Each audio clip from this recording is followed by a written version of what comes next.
يلا ملحم زين سعد المجرد غنيت له وكان في ديو بينك وبينه.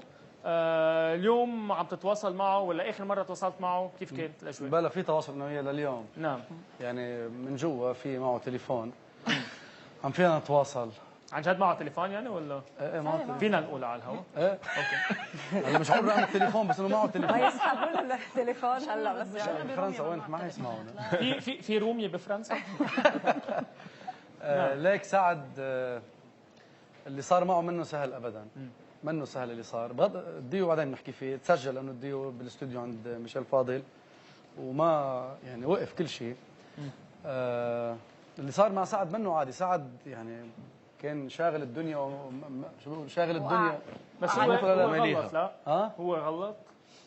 انا برايي الشخصي شوف بدك تعرف شو الاغتصاب بفرنسا القوانين كثير دقيقه.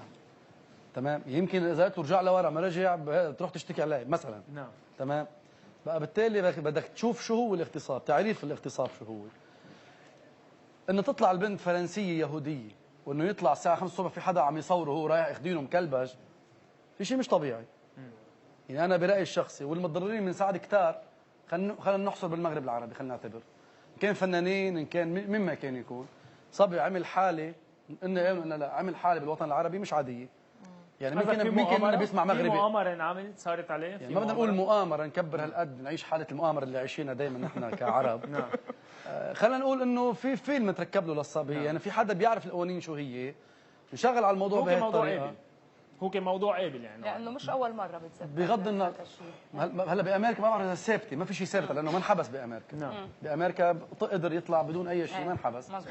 بقى بالتالي يعني الامور انا هذا تقدير الشخصي يعني في شيء تركب له. شو بدل له لسعد مجرد من منا وجر؟ بدي اقول له بعرف انه كثير صعب اللي هو وقع فيه. يعني واحد يكون بهالنجوميه بهذا المحل فجاه يصير معه هذا الشوك مش عاديه القصه. بيطلع اقوى؟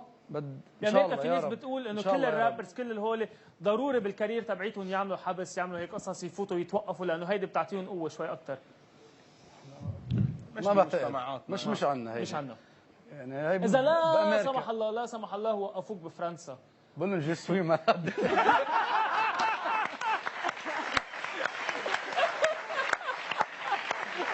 يلا طيب عندنا لعبه عندي 4 شخصيات. بس بدي اقول لسعد كلمه. بدي اقول له الله يفك ضيقتك ان شاء الله وان شاء الله بترجع لاهلك ولجمهورك اللي بالملايين وانا من ضمنهم وكتار من ضمنهم.